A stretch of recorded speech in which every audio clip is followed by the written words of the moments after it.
Welcome to the Daily Word, verse by verse. Grab your Bibles and follow along as we continue our study through the Gospel of John.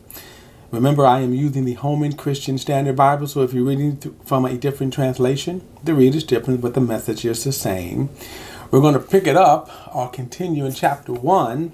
Last time we gave an introduction, some little background information about the Apostle John, as well as his writings and his letter.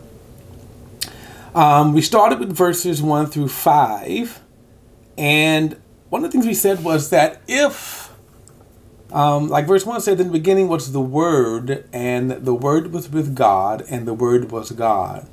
John traces Jesus' origins past his human ancestry into eternity past. And we said that if you travel back through time, through the past, as far as you possibly could go, you would run into God, because God is the beginning. God is the originator of everything.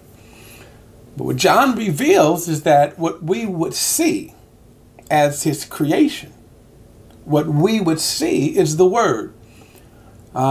We cannot see God. God is just that magnificent. In fact, the Apostle Paul says that God dwells in a light that no man can see, that no man can approach. But what God, in his counsel, did was capture what he wanted us to know. He captured what he wanted to reveal about his nature, his character, in the person of the Word. And remember, that's what that term word means, to capture a thought, an expression, a concept. So Jesus is the personification of the very essence of God. And he's not just, Jesus is not just a picture. He is the living reality. He is, in other words, Jesus is as close to God as we're ever going to get. And we're going to live in the person through that revelation. So he says, in the beginning was the Word was with God, and the Word was God. And that's what so in other words, from our perspective, all that can be known about God is revealed in the person of the Word. And so John begins to track this, what the Word is. In other words, we go all the way back. This is who we're dealing with, right? The creator of the universe, right? Verse 2, he was in the beginning.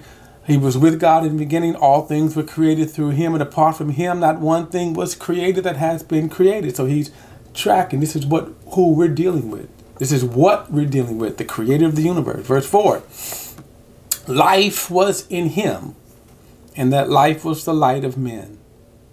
Now he says life. Now think about this. He is the originator of life. He is the life giver.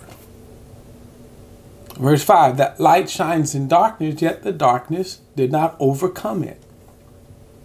Now, John is, again, giving us information, revelation about the nature of the Word, who is God, the creator of all things. Verse 6, there was a man named John who was sent from God. Now, this is referring to John the Baptist.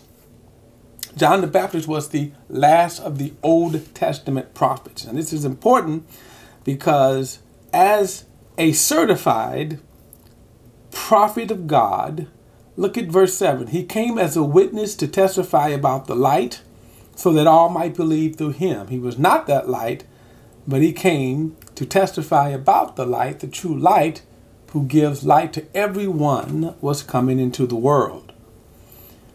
Now, John, as a true prophet of God, in a sense, is certifying the works of God. Now, you see this kind of succession throughout Christianity. Moses, Joshua, and so on. The prophets, this succession, and they all kind of bore the marks of a true prophet of God. And here we see the last of the Old Testament prophet, and he testifies that this is the light.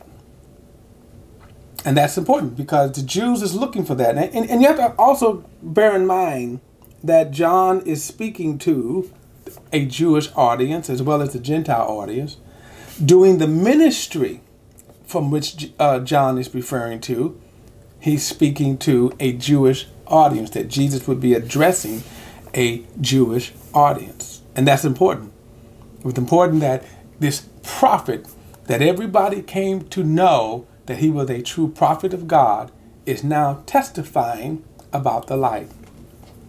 Now, all these points that John is giving in this prologue is going to be explained. We're going to see it revealed and explained throughout the letter. And I'm going to also say throughout the entire New Testament. Verse 9, verse 10, he was in the world, and the world was created through him, yet the world did not recognize him. Now again, this is kind of interesting. He was in the world.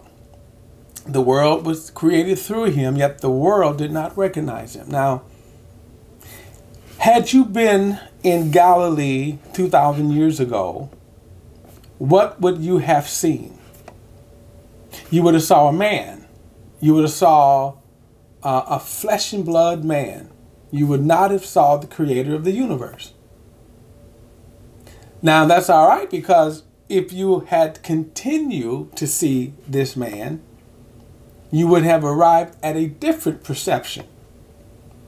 So the question is, why didn't they recognize the creator of the universe? And we're going to again get to that in the letter. Verse 11, he came to his own, and his own people did not receive him. Now this is interesting because notice, they didn't receive him. It's not that they didn't recognize him. And this is going to be even more astounding because they recognized him, yet they just rejected him. So the question is, why did they reject him? Now verse 12, but to all who did receive him, he gave them right to be children of God, to those who believe in his name, who were born not of blood, nor of the will of flesh, nor of the will of man, but of God. Now this is something because he introduces a new relationship. Now keep in mind, he's talking to Jewish people. And the Jewish people, remember, all they knew was obey the law, keep the commandments, keep the precepts.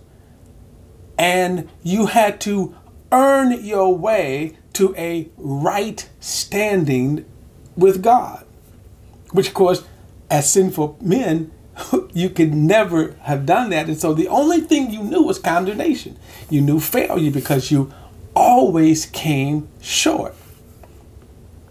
And so now Jesus comes. He is the manifestation of the Word. He introduces a new relationship with God, one that if you believe in him, you are granted the right to be a child of God. And then he says, who were born not of blood, so it's not a flesh and blood relationship. Then he says, nor of the will of flesh, nor of the will of man. Right? So it's not of any of your will, my efforts, or anything that I can do or anyone can grant to me. But he says that this is the will of God. And this is important because remember, this is what God is revealing. This is what God is saying in the revelation of the Word. That this is a new relationship. And he's saying that in contrast to what they have, all that they have known in the law of Moses, that we had to perform, we had to do. So Jesus becomes this personification of, again, all that God is and the intent of God, which is he's come to bring man into a new relationship, one that you cannot earn your way. You cannot work your way. You cannot do enough good deeds. You have to trust him. And this is the will of God. So as you would have beheld the word, that's what you should have seen. And if you had seen that, then you should have received that. So I'll leave with us again with two questions.